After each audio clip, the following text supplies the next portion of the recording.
Hey crafty people, it's Tasha here for Trinity Stamps, and today I'm going to be making this cute mini slimline card using the special delivery stamp set and matching die.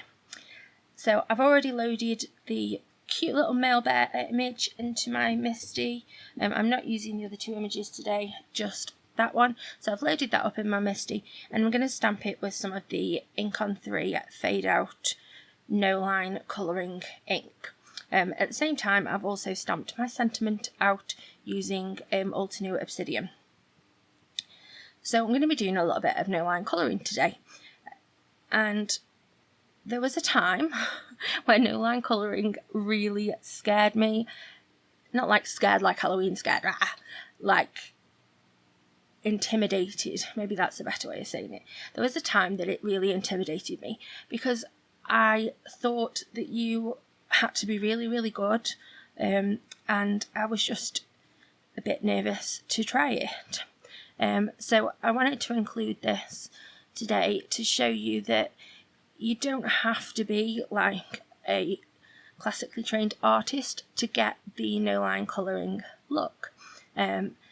So I stamped it twice with the fade out ink so that I had got some really good bold lines there, because otherwise I just can't see it. And then I got to colouring. I'll add all of the Copic markers that I used so that you can see, and if you want to you can use some of those colour combinations as well. But basically with no line colouring, what you need to remember is the no line bit is a little bit misleading, I think, because it just means that you've not got the strong black or whatever colour stamped lines. So the best way to go about trying to get a no line coloured look is to first of all use a good ink, which this really is. I love it. It's the first time that I've used it. In love with it. So happy with it. And the next thing to do is I take the lightest or medium colour, depending on how many colours I'm fitting in. Most of the time here I'm only using 3 colours really to blend because they are quite small areas. So I would take the middle colour and outline the section that I'm going to be colouring. So I'm kind of adding those lines back in, but not in the same way. So I think that was my sort of worry about it at first, that there couldn't be any lines, but that's not what it means.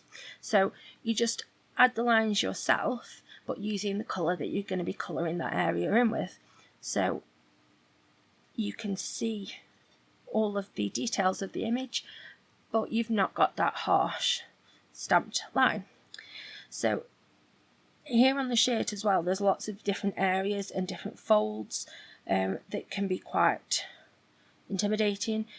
So I just made sure that, his arm there where he's got it bent, I really got the shadow in that, the depth of shadow in that, by using the darkest marker on his shirt where the shadow would be falling.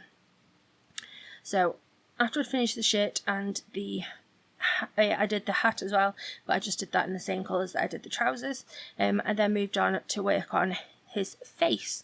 And I'm not going to lie, this bit was the hardest, which I wasn't expecting. I thought that the most difficult part would be like getting the detail in the shirt, but because there's that sort of large open space, it's trying to get a shape in that without the stamped image.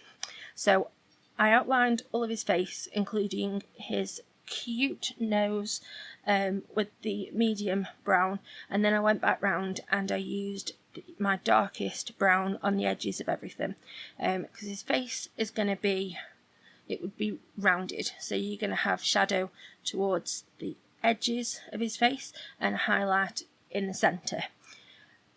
But that cute nose would be throwing a bit of a shadow onto his face, so we need to make sure that we add some dark around the outside of his nose, so where his face where it's still his face but meeting his nose, because like I said, yeah, that would be throwing some shadow. And then his nose generally is going to be quite a bright area. So I just added the colours where I thought they needed to be, and then I just went over it a couple of times to make sure that I'd really got that blend in nicely, and got the shadow that I needed to have, just to give his face a little bit of depth and dimension. Now, the fade out ink really does disappear completely when you colour into it. So his face had completely gone. I knew that it was going to go, but man, that ink really works well. It really does disappear. I wasn't too worried though, because I had the stamp packaging to hand, so I did just grab that out to help me position my cutesy bear's eyes and mouth back in. Made sure to add some shadow around his hat as well, especially the brim of his hat, that would be throwing some shadow. But when I'm colouring, generally, I don't worry too much about a light source, unless there is a light source as part of a scene that I'm colouring. Then I don't worry too much about where the light source would be, and I just put a shadow and highlight where I think that it would look good, where I think it would work. So yeah, here I am adding in his mouth and his eyes. I'm really quite happy with how that came out, the face. Like I said, I wasn't expecting it, but that was probably the most difficult. So once I made the end of his nose a little bit darker as well. That's just, oh, he's just so cute, this bear. I love him. Next up, I went to do his bag. So I'm using the cool greys here, and I outlined it all with my lightest grey that I was going to be using. Made sure to leave that little badge area clear, so I'll be colouring that in afterwards. And then once I'd got the colour in place, I went around the edges of the bag with my darkest grey, because again, to give it some depth, it would be rounded, so we need to add some shadow onto the edges of the bag, and we're going to have some highlighted areas on the main bulk of the bag. But this bag is full of letters, parcels, so it's not going to be completely flat. I wanted it to look like it was a bit bumpy and full up, so I did add a few lines with my darkest marker, and then blend those out a little bit, just to give the bag a little bit of texture, to look like it, like I said, look like it had got a lot of stuff inside. Then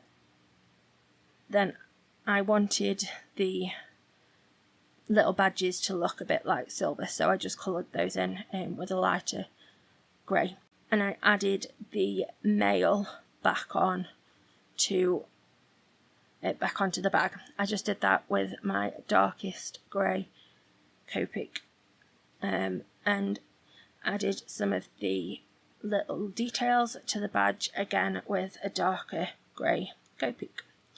So for the letters, I'm using the warm greys, and this sort of shows you just how much of a difference there is between the cool and the warm greys, because if you've not used them or seen them before, you might think, quite rightly, that it's just grey, what's the difference? But there really is a huge difference. The warm greys are more like almost creamy in some places, and it's really handy to have more than one, because you can use them, like here, if I'd made my letters if I'd shaded my letters in with cool grey, you wouldn't have been able to tell where the letter ended and where the bag began. So that's why it's handy to have both sets. So I just added some shading, added a little heart and squiggles as if it's an address. So I cut out this panel, I can't remember which size it was, but I will have it linked. It was one of the new nested stitched mini Slimline dies. So I cut it from white, and I just wanted to add a little bit of interest to the background, but whilst keeping this very clean and simple. So I just grabbed out my T-square ruler and a black fine liner, and I'm just literally adding some lines to the background. So I've got them sort of all intersecting at a certain point. That point was not chosen for anything in particular, other than I just thought that that was a nice place to have them intersecting. And literally I just drew a few lines, and then you might recognize this if you've seen my previous videos. That rainbow was cut from one of the pattern papers. I cut that I was matting the paper, so I cut some circles out of the middle so that I wasn't going to lose all of that beautiful paper. So I've popped my bear onto that with some foam squares, and then I'm gluing that onto the white Slimline panel, and I did decide to end up going over the bit where they intersected because I just thought that that was a cool place to go. I also die cut the sentiment. Yeah, I die cut my bear and I die cut the sentiment, stuck that on, and then I'm going to stick that on to a black die cut, which is the next size up in the Slimline nested die set. But again, from that black one, I cut the centre out of it so that I wasn't wasting that glossy black paper. So I grabbed out these are sending mail, I think. I will double check. Set of embellishments, and I just added a few of those all around, and that was my card. I'm really happy with how it came out. I hope you guys liked it.